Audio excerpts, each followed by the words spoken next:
네스트피그 역사 스터디 오늘 제7장인데요. 스탈린이 사라진 세상, 동유럽의 불어온 변화의 바람과 좌절, 이 주제로 한번 얘기 나눠보겠습니다. 1953년, 그러니까 수십 년 동안 동유럽을 거대한 그림자처럼 짓누르던 이름이죠. 이오시프 스탈린.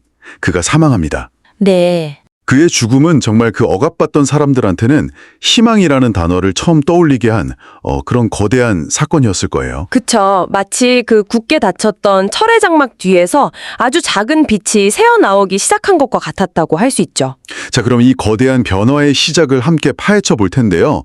흥미롭게도 이 모든 이야기의 시작이 뭐 거리의 외침 이런 게 아니라 모스크바 크렘린의 아주 비밀스러운 벽 안에서였다고요? 네, 맞습니다. 스탈린이 죽고 나서 그 권력투쟁 끝에 니키타 흐르쇼프가 등장하잖아요. 네. 그리고 1956년에 그가 역사적인 비밀 연설이라는 걸 합니다. 이걸 통해서 스탈린을 우상의 자리에서 그냥 끌어내려버리죠. 비밀 연설이라. 이름부터가 뭔가 극적이네요. 네, 바로 여기서부터 탈스탈린화, 우리가 흔히 말하는 해빙기가 시작되는 겁니다. 대체 어떤 내용이었길래 그렇게 파장이 컸던 건가요? 이건 단순한 정치적 비판이 아니었어요. 스탈린의 개인 숭배, 그리고 그가 저지른 잔혹한 범죄들, 권력 남용 같은 것들을 아주 적나라하게 폭로해버립니다. 와, 그동안은 거의 신처럼 여겨졌을 텐데요. 그렇죠.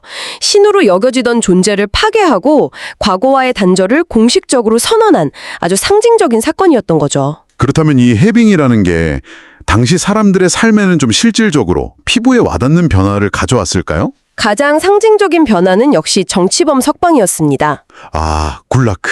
와, 수십 년 만에. 네, 수십 년간 이어지던 그 공포 정치가 드디어 끝나가고 있다는 가장 확실한 신호였고요. 이 분위기가 동유럽 전체로 아주 빠르게 퍼져나갔습니다. 이 변화의 바람에 가장 먼저 반응한 곳이 바로 폴란드였군요. 맞습니다. 1956년 6월 포즈난의 노동자들이 거리로 나왔는데 이분들이 외친 구호가 거창한 정치 구호가 아니었어요.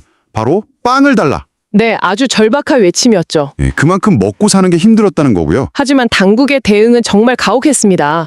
군대가 투입돼서 거의 100명에 가까운 시민이 목숨을 잃었죠.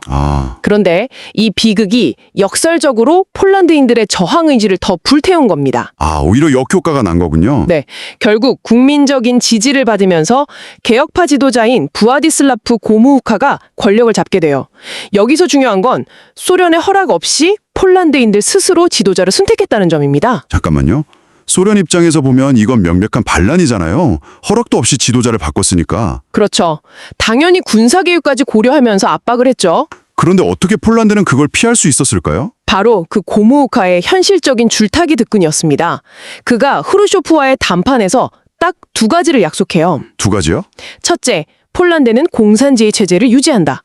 그리고 둘째, 소련 중심의 군사동맹인 바르샤바 조약기구에 남는다. 그러니까 소련의 핵심적인 안보 이익은 절대 건드리지 않겠다 이 약속을 한 거군요. 정확합니다.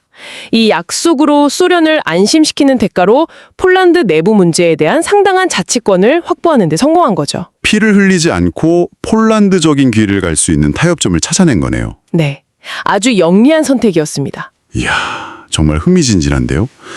이렇게 흥미로운 역사 이야기에 더 깊이 빠져보고 싶으시다면 잠시 시간을 내서 저희 채널 구독과 좋아요를 눌러주세요. 여러분의 응원이 저희가 더 좋은 콘텐츠를 만드는데 정말 큰 힘이 됩니다. 자, 그럼 계속해서 헝가리의 비극적인 이야기로 넘어가 보겠습니다. 네. 폴란드의 소식은 헝가리에 희망의 불씨를 던졌는데 결과는 정반대였어요. 이 불씨가 걷잡을 수 없는 혁명의 불길로 타올랐습니다. 맞습니다. 1956년 10월 23일 부다페스트에서 시작된 학생들의 시위가 순식간에 20만 명이 참여하는 전국적인 봉기로 번져나갔어요. 20만 명이요? 와. 혁명의 열기 속에서 총리가 된 임내 너지가 국민들의 열망을 받아들여서 아주 급진적인 개혁안을 발표합니다. 여기서 이제 중요한 질문이 생기네요. 왜 헝가리는 폴란드와 다른 길을 가게 되었을까요? 그 답은 임내 너지의 두 가지 선언에 있습니다. 두 가지 선언이요? 첫 번째는 바르샤바 조약기구 탈퇴, 그리고 두 번째는 헝가리의 중립국화를 요구한 겁니다. 와, 이건 소련이 그어놓은 절대 넘지 말아야 할 선을 그냥 넘어버린 거네요. 바로 그겁니다. 단순한 내부 개혁이 아니라 소련이 구축한 동유럽 군사동맹의 근간을 흔드는 뭐랄까 배신이자 도전으로 받아들여진 거죠. 결국 11월 4일 새벽 소련의 탱크가 부다페스트 시내로 진격하는군요. 네, 시민들은 정말 맨몸으로 저항했지만 결과는 너무나 참혹했습니다. 약 3천 명이 처형되고 20만 명에 달하는 시민들이 자유를 찾아서 서방으로 망명해 했다고요? 네, 자유를 향한 그 뜨거운 열망이 피로 얼룩진 비극으로 끝난 순간이었습니다. 자, 그렇다면 이 모든 것은 우리에게 무엇을 말해주는 걸까요? 같은 해 정말 같은 열망으로 일어섰던 폴란드와 헝가리의 운명이 왜 이렇게 극명하게 갈린 걸까요? 핵심적인 차이는 결국 소련이 그어놓은 선을 넘었느냐 넘지 않았느냐에 있습니다. 아, 레드라인. 네, 폴란드의 고무우카는 공산당 체제라는 그 틀 안에서 최대한의 자치권을 추구했고요. 네네. 반면에 헝가리의 임내너지는 그 틀 자체를 벗어나려고 했던 거죠. 그러니까 폴란드는 소련의 통제하에 자치권을 얻는 타협에 성공했고 그렇죠. 헝가리는 전면적인 군사 개입을 불러와서 실패했다. 이렇게 볼 수 있겠네요. 맞습니다. 이 두 사건은 이후 동유럽의 저항운동에 아주 냉엄한 교훈을 남겼습니다. 결국 1956년에 이 사건들은 스탈린이 사라졌다고 해서 완전한 자유가 온 건 아니라는 사실을 명확히 보여주는군요. 네. 해빙은 시작되었지만 완전한 봄은 아직 멀었다는 것. 그것이 1956년 동유럽이 피와 타협으로 얻은 교훈이었습니다. 오늘은 스탈린 사후 동유럽, 특히 폴란드와 헝가리에서 벌어졌던 극적인 사건들을 통해 변화의 열망과 냉혹한 현실의 충돌을 살펴보았습니다. 마지막으로 한번 생각해 볼 만한 질문을 하나 던져드리고 싶습니다. 네, 어떤 질문이죠? 1956년에 고무오카의 타협은 분명 수많은 폴란드인의 목숨을 구했죠. 하지만 그 현실적인 선택이 결과적으로 폴란드의 완전한 독립을 30년 이상 늦춘 것은 아닐까요? 만약 여러분이 당시 지도자의 입장이었다면 완전한 자유를 향한 그 위험한 도박과 제한된 자치라는 안전한 타협 사이에서 과연 어떤 선택을 했을지 한번 생각해 보시는 것도 흥미로울 겁니다. 이어서 제8장, 제2차 세계대전 이후 서유럽의 재건과 통합에 대해 얘기해 보겠습니다. 제2차 세계대전이 끝난 직후의 유럽이라 한번 상상해 보시면요. 저희가 오늘 살펴볼 자료들은 이게 그냥 힘들었다 이 정도가 아니더라고요. 네, 맞습니다. 거의 문명이 소멸할 뻔한 위기였다. 이런 표현까지 나오죠. 도시들은 그야말로 잿더미가 됐고 수천만 명이 죽거나 다치고 또 집을 잃었잖아요. 이건 단순한 경제 위기 수준이 아니었던 거죠. 네, 사회 전체가 그냥 무너져 내린 상황이었던 것 같아요. 맞습니다. 그런데 그 물리적인 파괴보다도요, 사실 보이지 않는 위협이 사람들을 더 옥죄고 있었어요. 보이지 않는 위협이요? 네, 하나는 바로 코앞까지 다가온 소련의 붉은 군대, 그러니까 공산주의 팽창에 대한 공포였고요. 그리고 다른 하나는 더 깊은 상처였는데 불과 한 세대 만에 두 번이나 서로 죽고 죽이는 전쟁을 치렀잖아요. 그렇죠. 그러면서 유럽 국가들 사이에 쌓인 그 불신과 증오, 이게 정말 심각했습니다. 이웃을 믿느니 원수를 믿겠다, 이런 분위기였거든요. 그런 상황에서 다시 일어선다는 것 자체가 와, 정말 기적처럼 들리네요. 그런데 여기서 유럽의 리더들이 내놓은 해법이 경제 재건이랑 정치 통합, 이 두 가지 목표였다는 점이 되게 흥미로워요. 네네. 보통은 아유 우리나라부터 살고 보자 이럴 법한데 다 같이 살 길을 찾자고 했다는 거잖아요. 엄청나게 파격적인 생각이었죠. 바로 그 지점이 이전 역사랑 달라지는 분기점입니다. 그들은 이제 깨달은 거예요. 경제가 무너지면 공산주의 같은 극단주의가 파고들고 또 정치적으로 분열되어 있으면 어김없이 전쟁이 터진다는 걸요. 정말 뼈저리게 체험한 거군요. 네. 그래서 경제 재건과 정치 통합은 선택이 아니라 생존을 위한 필수 조건, 동전의 양면과도 같다고 본 거죠. 듣고 보니 궁금한 게 생기는데요. 그런 거대한 비전이 있었다고 쳐도 당장 먹고 살 돈이 없는데 그게 어떻게 가능했을까요? 바로 그 지점이죠. 폐허 속에서 계획만 세울 순 없었을 텐데요. 바로 그 순간 대서양 건너편에서 구원투수가 등판합니다. 바로 미국이죠. 그리고 그 구원투수가 들고 오는 카드가 바로 마셜 플랜이었습니다. 마셜 플랜. 교과서에서 정말 많이 봤던 이름이죠. 네네. 근데 저는 이게 항상 그냥 전쟁으로 힘든 유럽을 착한 미국이 도와준 거다. 이 정도로만 알았거든요. 근데 자료를 보니까 이게 전혀 아니더라고요. 전혀 아니죠. 그 이면에는 아주 냉철한 전략적 계산이 깔려 있었거든요. 전략적 계산이요? 미국 입장에서 한번 생각해 보세요. 만약에 유럽이 공산화되면 어떻게 될까요? 거대한 시장과 동맹을 잃는 건 물론이고 소련과 직접 대치해야 하는 최악의 상황이 되는 겁니다. 그렇군요. 결국 유럽을 재건하는 건 남을 돕는 일이 아니라 미국의 생존과 번영이 걸린 문제였던 거죠. 그러니까 공산주의 확산을 막는 방파제를 쌓고 나아가서 미국 상품을 사줄 거대한 시장을 만드는 것, 이게 진짜 목표였군요. 바로 그겁니다. 그래서 단순히 돈만 준 게 아니라 유럽 경제협력기구 OEC라는 걸 만들어서 유럽 국가들이 스스로 협력하도록 판을 깔아준 거예요. 아, 그게 마치 미국의 돈을 미끼로 유럽 국가들한테 너희들끼리 함께 일하는 법을 가르친 일종의 경제 통합 훈련소 같은 느낌인데요? 정확한 비유입니다. 우리 돈 받고 싶으면 너희끼리 관세 낮추고 무역 장벽부터 허물어라. 이게 바로 OEC를 통해 미국이 던진 메시지였죠. 와, 그런데 여기서 한 걸음 더 나아가면 정말 흥미로운 지점이 나옵니다. 미국이 유럽에 보낸 게 돈만이 아니었다는 거죠. 돈이 아니면 뭘 보냈을까요? 바로 꿈이었습니다. 꿈이요? 네.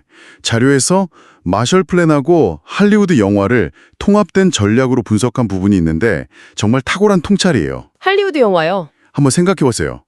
소련이 동유럽에 탱크를 밀어넣으면서 공포를 심어줄 때 미국은 서유럽 극장가에 코카콜라, 청바지, 그리고 할리우드 영화를 밀어넣었습니다. 아, 이건 경제 재건인 동시에 문화적 정복에 가까웠죠.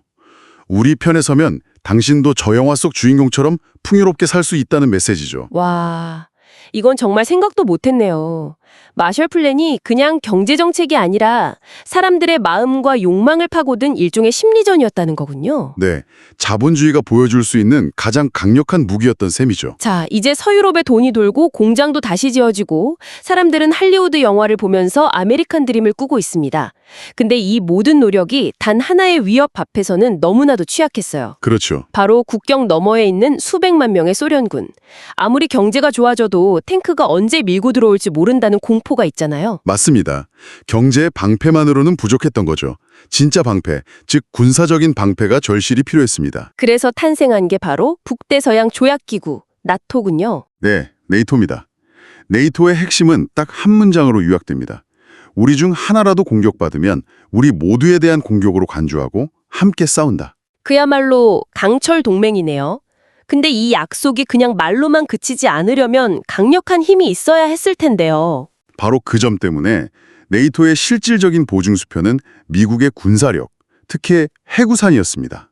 아, 해구산. 네, 유럽의 재래식 군대로는 소련의 대군을 막기 어려우니까 만약 너희가 쳐들어오면 우리는 핵무기로 보복하겠다. 이 미국의 약속이 바로 네이토의 심정이었던 거죠. 그런데 여기서 정말 어렵고도 민감한 문제가 터져 나옵니다. 네, 소련을 막으려면 서유럽의 방어력이 강해져야 하는데 그러려면 지정학적으로 가장 중요한 위치에 있는 서독의 군사력이 필요했다는 거죠. 맞습니다. 잠깐만요. 서독이요? 아니, 불과 몇 년 전까지 유럽 전체를 불태웠던 바로 그 독일한테 다시 총을 쥐어주자는 말이 나왔다고요? 네, 그랬습니다. 특히 두 번이나 침공당했던 프랑스는 거의 경기를 일으킬 만큼 반대했을 것 같은데요. 당연했죠. 독일의 총부리가 다시 우리를 향하지 않는다는 보장을 어떻게 하냐는 프랑스의 공포는 너무나 당연한 것이었고요. 그렇죠. 그래서 이 딜레마를 해결하는 과정 자체가 서유럽 통합의 첫 번째 시험대였습니다. 처음에는 서독군을 독립군대가 아니라 유럽 방위공동체 EDC라는 통합군에 소속시키자는 절충안이 나왔었죠. 아, 통합군으로요? 네. 근데 이마저도 주권 침해를 우려한 프랑스 의회의 반대로 무산됐습니다. 정말 한치 앞을 내다보기 힘든 상황이었어요. 그런데 이 꽉 막힌 상황을 정말 엉뚱한 곳에서 터진 사건이 풀어버렸다는 점이 역사의 아이러니 같아요. 네, 바로 1950년 한반도에서 발발한 한국전쟁이었죠. 맞습니다.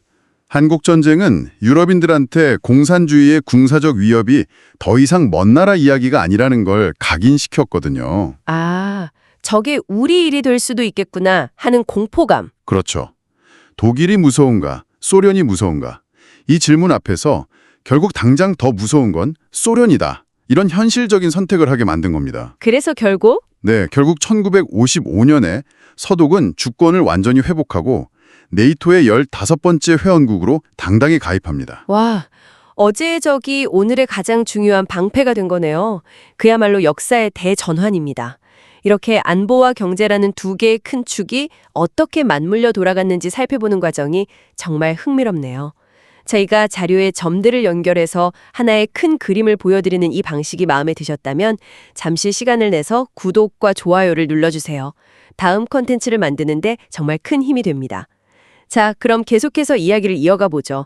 네이토라는 든든한 외부의 방패를 얻은 서유럽은 이제 내무의 가장 깊은 상처를 치유하는 작업에 착수합니다.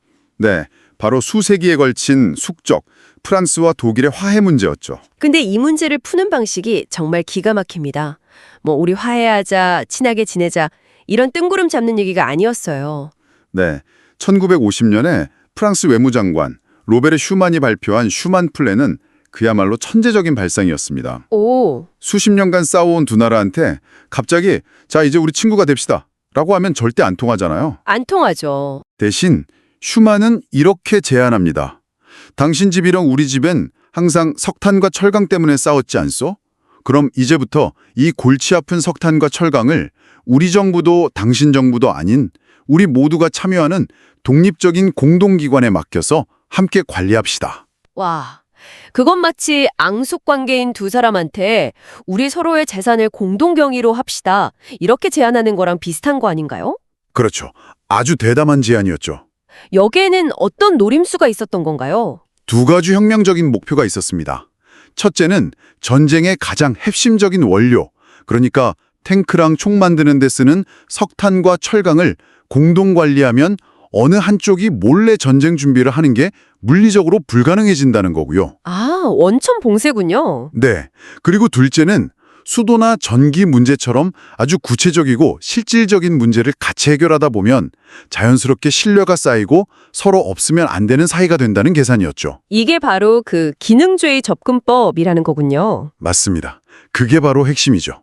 평화라는 거창한 목표 대신에 먹고 사는 문제, 즉 경제라는 실용적인 도구를 꿍해서 평화로 가는 길을 닦는다는 겁니다. 굉장히 영리한 방식이네요. 네, 그리고 이 위대한 비전은 1951년 유럽 석탄 철강 공동체 ESC 창설로 현실이 됩니다. 드디어. 프랑스, 서독, 이탈리아, 그리고 베네룩스 3국 이렇게 6개국이 참여했죠. 그리고 여기서 초국가적이라는 개념이 역사상 처음으로 등장합니다. 초국가적 기구요. 그건 기존의 UN 같은 국제기구랑은 다른 건가요? 완전히 다릅니다. 유엔은 각국 대표가 모여서 합의를 시도하지만 최종 결정은 각국 정부가 내리는 국가 간 기구잖아요. 네, 그렇죠. 하지만 ESC의 최고기관은 특정 국가가 아니라 공동체 전체의 이익을 위해 독립적으로 결정을 내리고 그 결정이 회원국 정부의 의사와 상관없이 법적인 구속력을 가졌습니다. 와, 즉, 인류 역사상 처음으로 국가들이 자발적으로 자신들의 주권 일부를 공동의 기관에 위임한 사례가 된 거죠. 그렇군요. 단순히 협력하는 수준을 넘어서 개별 국가보다 더 높은 권위를 가진 새로운 존재가 탄생한 거네요. 바로 그겁니다. ESC의 성공은 이 6개 회원국에 우리도 할 수 있다는 엄청난 자신감을 줬어요. 아, 석탄하고 철강도 했는데 다른 걸 못하겠어. 이런 자신감이요? 그렇죠. 그 자신감의 결과물이 바로 1957년 로마 조약으로 탄생한 유럽 경제공동체 EEC입니다. EEC. 네, 이름 그대로 상품, 서비스, 자본, 노동력이 국경 없이 자유롭게 이동하는 거대한 공동시장을 만들자는 목표였죠. 이게 바로 오늘날 우리가 아는 유럽연합, EU의 직접적인 뿌리가 됩니다. 자, 그럼 오늘 이야기를 한번 정리해 볼까요? 제2차 세계대전이라는 최악의 파국 속에서 현대 유럽이 탄생하는 과정을 따라와 봤는데요. 결국 거대한 두 개의 톱니바퀴가 맞물려 돌아간 결과라고 볼 수 있겠네요. 그렇습니다. 첫 번째 톱니바퀴는 나토를 통해 구축한 안보의 방패입니다. 외부의 위협을 막아주는 방패. 네, 소련이라는 실존적 위협으로부터 스스로를 지키면서 국가들이 안심하고 내부 문제에 집중할 수 있는 안정적인 울타리를 친 거죠. 그리고 두 번째 톱니바퀴는요? 바로 ESCC와 EEC로 이어진 번영의 엔진입니다. 경제통합이라는 실용적인 도구를 통해서 과거의 증오를 녹여내고 공동의 이익을 키우면서 하나의 유럽이라는 비전을 현실로 만들어 나갔습니다. 결국 이 두 기둥, 안보적 안정이라는 외부의 방패와 경제적 통합이라는 내부의 엔진이 서로를 떠받치고 강화시켜주면서 엄청난 시너지를 낸 결과가 바로 오늘날의 유럽연합이라는 거군요. 정확합니다. 방패가 없었다면 엔진을 돌릴 여유가 없었을 거고 또 엔진이 만들어내는 번영이 없었다면 그 방패의 의미도 퇴색했겠죠. 맞습니다. 그리고 이 모든 과정은 한 가지 중요한 사실을 증명해냈어요. 주권이라는 그 절대적인 가치의 일부를 공동의 목표를 위해 공유하고 협력하는 것이 역설적으로 개별 국가의 장기적인 이익과 안보에 더 큰 도움이 된다는 사실 말입니다. 오늘 우리는 전쟁의 잿더미 위에서 어떻게 현대 유럽이라는 거대한 공동체가 탄생했는지 그 장대한 서사를 함께 했습니다. 안보와 경제 그리고 과거의 적을 파트너로 만드는 놀라운 정치적 상상력이 어우러진 역사였네요. 그럼 마지막으로 이 이야기를 듣고 계신 당신에게 질문 하나를 던지며 마무리할까 합니다. 오늘날 전 세계가 또 다른 형태의 위기와 분열에 직면하고 있죠. 이런 상황에서 70여 년 전 유럽이 보여준 이 경험, 즉 공동의 위협 앞에서 공동의 해법을 찾았던 이 지혜는 지금 우리에게 어떤 교훈을 줄 수 있을까요? 한 번쯤 곱씹어 볼 만한 질문인 것 같습니다. 이어서 제9장 마오쩌둥 시대의 중국, 혁명, 재난, 그리고 유산에 대해 얘기해 보겠습니다. 20세기 중국의 역사를 보면요. 이게 참 거대한 역설이라는 생각이 들어요. 역설이요? 네. 인민해방을 내건 혁명이 오히려 전례 없는 규모로 자국민을 희생시키는 결과로 이어졌잖아요. 최근 연구를 보면 1920년대부터 80년대까지 무려 7,700만 명의 중국인이 비자연적인 원인으로 사망했다고 하니 그 규모가 정말 상상이 안 갑니다. 그렇죠. 그리고 그 모든 격변과 비극의 한가운데에는 마오쩌둥이라는 인물이 있었습니다. 한편으로는 분열된 중국을 통일한 건국의 아버지이지만 다른 한편으로는 수천만 명의 목숨을 앗아간 대재앙을 설계한 통치자였죠. 네, 맞습니다. 오늘 우리가 좀 주목할 점은 이 시기의 주요 사건들이 각각 별개의 사건이 아니라는 겁니다. 마치 도미노처럼 하나의 비극이 다음 비극의 원인이 되는 거대한 연쇄 반응이었어요. 도미노라. 그거 흥미로운 관전이네요. 그러니까 한국전쟁 참전이라는 첫 번째 도미노가 딱 넘어지면서 그게 대약준 운동이라는 재앙으로 이어지고 또 그 실패의 충격이 결국 문화대혁명이라는 숙련간의 광기를 불러왔다. 이런 말씀이시죠? 바로 그 흐름을 따라가 보려고 합니다.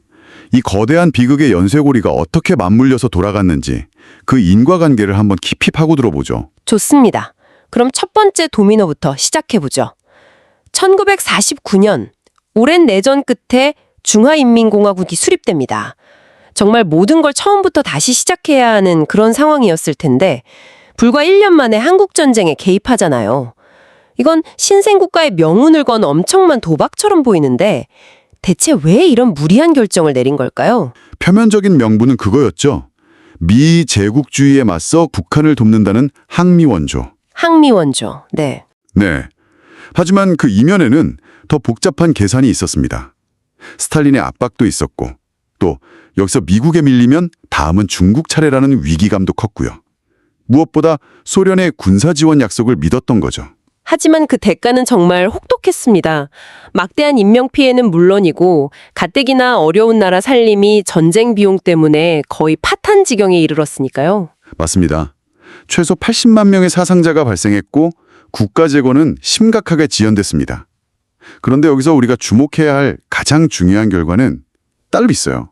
아, 그게 뭔가요? 이 전쟁을 치르면서 중국이 경제적으로나 군사적으로 소련에 완전히 종속되어 버렸다는 점입니다. 스스로의 힘으로 일어서기엔 너무 큰 대가를 치른 거죠. 아, 그러니까 미국을 상대로 한 승리의 대가가 사실은 소련이라는 새로운 후견인에 대한 의존이었군요. 자존심 강한 혁명가였던 마오쩌둥에게는 좀 속이 쓰리는 결과였겠는데요? 그렇죠. 1950년대 초중반 중국에게 소련은 단순한 동맹이 아니라 뭐랄까 미래의 청사진 그 자체였습니다. 1954년에 후르쇼프가 중국을 방문했을 때 양국 관계는 최고조에 달합니다. 아, 그때군요. 네, 소련은 중국의 제1차 5개년 계획을 위해서 막대한 차관과 함께 수천 명의 기술 고문단을 파견했어요. 창춘 철도관리권이나 류순 항구의 특권까지 반환하면서 형제 같은 우애를 과시했죠. 외부적으로는 소련 모델을 그대로 이식하고 내부적으로는 공산당의 절대 권력을 다지는 그런 시기였군요. 정확합니다. 당은 지주, 자본가처럼 과거 체제에서 이득을 봤던 계층을 사회 발전을 막는 해충으로 규정하고 아주 무자비하게 제거했습니다. 해충이요? 네, 그 과정에서 수백만 명이 목숨을 잃었죠. 동시에 수백 년간 중국 사회의 정신적 기둥이었던 유교 사상을 뿌리 뽑고 인민을 사회주의적으로 개조하는 데 총력을 기울였습니다. 그런데 역설적이게도 이렇게 내외부적으로 거둔 성공이 오히려 마오쩌둥의 조급증을 키웠다는 분석이 참 흥미롭습니다. 바로 그 지점이 중요합니다. 마오쩌둥은 소련의 방식을 그냥 따라가는 것에 만족하지 못했어요. 그는 소련을 뛰어넘어서 중국만의 방식으로 더 빨리 공산주의 유토피아에 도달할 수 있다고 믿기 시작했습니다. 아, 이 위험한 자만심과 조급함이 바로 대약진 운동이라는 인류 역사상 최악의 인재를 낳는 씨앗이 된 겁니다. 네. 바로 그 대약진 운동입니다. 저도 자료를 보면서 가장 이해하기 어려웠던 부분인데요. 몇 년 안에 철강 생산량에서 영국을 따라잡겠다. 이 목표부터가 현대적인 관점에서 보면 거의 망상에 가깝지 않나요? 그렇죠. 어떻게 이런 비현실적인 계획에 류사오치나 덩사오핑 같은 실용적인 지도자들까지 동조할 수 있었던 걸까요? 그게 바로 당시 중국의 정치적 분위기였습니다. 마오쩌둥의 카리스마는 거의 신격화된 수준이었고요. 과로 반대파 숙청 과정에서 살아남은 사람들은 누구도 감히 그의 결정에 이의를 제기할 수 없다는 그런 공포를 학습한 상태였어요. 아, 물질의 한계보다 인간의 의지가 더 강하다는 마오쩌둥의 이념적 독단 앞에서 모두가 침묵하거나 동조할 수밖에 없었던 거죠. 그 결과가 바로 농촌의 인민공사와 토법고로로 나타난 거군요. 특히 이 토법고로는 그야말로 이 운동의 광기를 상징하는 것 같습니다. 맞습니다. 한번 상상해 보세요. 전국 농촌 마을마다 사람들이 자기 집 솥단지나 문고리, 심지어 농기구까지 떼어내서 그걸 진흙으로 만든 작은 용광로에 쏟아붓고 있는 겁니다. 철강 생산량을 늘리겠다는 일념 하나로요. 아니 잠깐만요. 농사지을 연장을 녹여서 쇠를 만든다고요? 그게 말이 되나요? 말이 안 되죠. 하지만 그게 실제로 벌어진 일입니다. 그렇게 생산된 쇠는 품질이 너무 조악해서 아무 쓸모도 없는 쇠덩어리에 불과했어요. 허... 더 큰 비극은 수백만 명의 건장한 농민들이 이 쓸데없는 쇳물 만들기에 동원되는 동안 정작 황금 같은 곡식은 밭에서 수확할 사람이 없어서 그대로 썩어갔다는 사실입니다. 정말 기가 막히네요. 한쪽에서는 식량을 생산할 도구들 녹이고 다른 쪽에서는 식량이 썩어나가고 있었다니. 비극은 여기서 그치지 않습니다. 인민공사 체제하에서 농민들의 사유재산은 모두 몰수됐고 지역 간부들은 실적을 부풀리기 위해서 생산량을 두세 배씩 허위로 보고했습니다. 아, 고집보고를? 네, 중앙정부는 그 거짓 보고를 믿고 실제 생산량보다 훨씬 많은 양의 곡물을 세금으로 징발해갔죠. 결국 농민들 수중에는 먹을 것이 하나도 남지 않게 된 겁니다. 결국 그 결과가 인류 역사상 최악의 대기근이었군요. 그렇습니다. 1961년까지 불과 3, 4년 사이에 최소 4천만 명이 굶어 죽었습니다. 4천만 명이요? 네, 2차 세계대전 전체 사망자 수와 맞먹는 숫자예요. 특히 허난송 신안 같은 지역에서는 굶주림을 견디다 못해 가족끼리 서로를 잡아먹는 동족 상잔의 비극까지 발생했습니다. 인간사의 기본 질서가 완전히 붕괴된 거죠. 이렇게 끔찍한 참상이 벌어지는 동안 정말 아무도 비판의 목소리를 내지 못했나요? 용감한 목소리가 딱 한 번 있었습니다. 아, 있었습니까? 네, 1959년 루산에서 열린 당회의에서 당시 국방부장이었던 펑더와이가 마오쩌둥에게 편지를 보내서 대약진 운동의 문제점을 조심스럽게 지적했습니다. 하지만 마오쩌둥은 이걸 자신에 대한 정면 도전으로 받아들였어요. 결과는 숙청이었겠군요. 네, 펑더와이는 반당분자로 물려 모든 직위에서 쫓겨나고 비참한 최후를 맞았습니다. 이 사건은 중국 공산당 내부에 남아있던 마지막 민주적 절차의 사형 선고를 내린 것과 같았습니다. 아, 마오쩌둥의 결정은 절대 오류가 있을 수 없다는 원칙이 확립된 거죠. 이제 그 누구도 감히 쓴소리를 할 수 없게 된 겁니다. 이 엄청난 규모의 재앙을 마주하는 건 참 힘든 일이네요. 수천만 명의 죽음이라는 건 단순한 통계가 아니라 국가 전체가 겪은 거대한 트라우마잖아요. 그리고 이 실패는 단순히 중국 내부의 문제로 끝나지 않고 유일한 동맹이었던 소련과의 관계까지 파탄으로 몰고 갔다는 점에서 또 다른 비극의 시작이 됩니다. 저희는 이처럼 복잡하게 얽힌 역사의 실타래를 계속해서 풀어가고 있습니다. 만약 저희의 분석이 현대 중국을 이해하는 데 도움이 된다고 생각하신다면 잠시 시간을 내어 채널을 구독해 주시면 큰 힘이 될 겁니다. 여러분의 관심이 저희가 더 깊이 파고들 수 있는 원동력이 됩니다. 대약진 운동의 실패는 마오쩌둥의 권위에 심각한 흥짐을 냈습니다. 당내에서 그의 입지는 크게 위축됐죠. 이런 상황에서 외부적으로 후르쇼프가 스탈린 격하운동을 벌이고 미국과의 평화 공존을 이야기하자 마오쩌둥은 이걸 참을 수가 없었던 겁니다. 그러니까 내부의 실패를 만회하기 위해서 외부에서 더 강경한 노선을 취했다. 이렇게 볼 수 있겠네요. 소련은 혁명을 배신한 수정주의자다라고 비난하면서 말이죠. 정확합니다. 단순히 이념 차이가 아니었어요. 마오쩌둥은 소련의 리더십을 정면으로 거부하고 세계 공산주의 운동의 새로운 지도자가 되려는 야심을 드러낸 겁니다. 그렇군요. 대약진 운동이 중국식 사회주의의 우월성을 증명하려는 시도였다면 중소분쟁은 중국이 이념적으로도 소련을 넘어섰다는 선언이었던 셈이죠. 그 선언의 대가는 엄청났겠군요. 치명적이었습니다.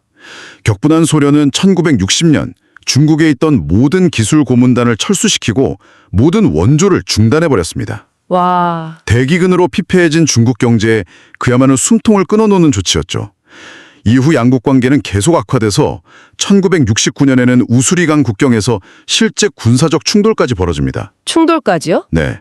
이로써 중국은 미국과 소련, 양대 초강대국 모두를 적으로 돌린 채 완전히 고립되고 맙니다. 국내적으로는 대실패, 국제적으로는 완전한 고립. 마오쩌둥에게는 정말 최악의 상황이었네요. 결국 이 모든 위기 상황이 다음 비극, 문화 대혁명으로 폭발하게 되는 거군요. 맞습니다. 문화대혁명은 이름과는 달리 문화운동이 전혀 아니었어요. 대약진 운동 실패 이후 실권을 잃고 이선으로 물러나 있던 마오쩌둥이 그 사이에 경제 회복을 주도하며 인민의 신망을 얻고 있던 유사오치나 덩샤오핑 같은 당내 정적들을 제거하기 위해 치밀하게 설계한 전면적인 정치 쿠데타였습니다. 젊은 학생들을 홍위병으로 동원해서 기존의 모든 질서와 권위를 파괴하게 했다는 점이 정말 무서운 부분입니다. 국가 최고 지도자가 직접 나서서 국가 시스템을 공격하라고 부추긴 셈이니까요. 사령부를 포격하라는 마오쩌둥의 한마디가 모든 것의 시작이었습니다. 이 지령을 받은 젊은 홍위병들은 4가지 낡은 것을 타파한다며 수천 년 된 문화유산을 탁치는 대로 부수고 자신들의 스승과 부모, 당 간부들을 길거리로 끌어내 조리돌림하며 중국 전역을 내란 상태로 몰아넣었습니다. 당시의 광기를 상징적으로 보여주는 사건이 바로 국가 주석이었던 유사오치의 비참한 최후죠. 그렇습니다. 한나라의 국가주석과 그의 부인 왕광메이가 수십만 군중 앞에서 온갖 모욕과 폭행을 당하는 장면은 충격 그 자체입니다. 류사오치는 결국 모든 직위에서 박탈당한 채 병들고 굶주려 감옥에서 쓸쓸하게 죽어갔습니다. 국가 2인자도 저렇게 될 수 있다는 걸 보여줌으로써 그 누구도 마오쩌둥에게 저항할 수 없다는 공포를 각인시킨 거죠. 그런데 이 광기 어린 체제도 결국 스스로의 논리에 의해서 파괴되는 결정적인 순간을 맞이하게 됩니다. 바로 1971년 린비아오의 추락 사건이죠. 네, 정말 드라마틱한 사건입니다. 린비아오는 마오쩌둥 헌법에 명시된 공식 후계자이자 가장 충성스러운 동지로 불리던 인물이었습니다. 공식 후계자였는데? 네, 그런 그가 마오쩌둥 암살 쿠데타에 실패하고 소련으로 탈출하려다 몽골 상공에서 비행기 추락으로 사망합니다. 마오쩌둥의 가장 충실한 제자가 사실은 그를 죽이려 했던 반역자였다. 이건 뭐 체제의 정당성을 뿌리부터 뒤흔드는 사건이었겠는데요. 바로 그거죠.